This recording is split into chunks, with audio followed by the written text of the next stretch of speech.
பாவம் வாயில்லாதவன் சாப்பிட வழி கேட்கிறான்.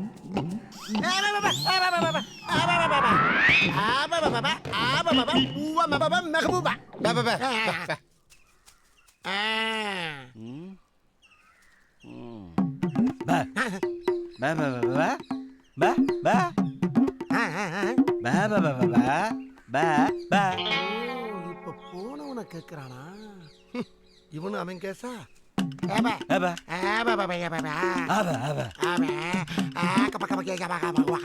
ஓ, சாப்பிட போயிருக்கானா? டேய் மாப்ள, சாப்பிடுற இடம் இங்கதான் இருக்கு, சீக்கிரமா வாடா. அட போடா, சாப்பிட எங்களுக்கு தெரியாதா? வரும்போது ஒண்ணா வருது, சாப்பிடும்போது அத்துட்டு போயிருதா? நீ எங்க போன தெரியாம பாவம் இந்த வாயிலா பூஜை போட்டு தொந்தரவு பண்ணிட்டேன். டேய் சரதம் வாடா, நேரம் அது. சாப்பிட்டு வந்துடுறேன்.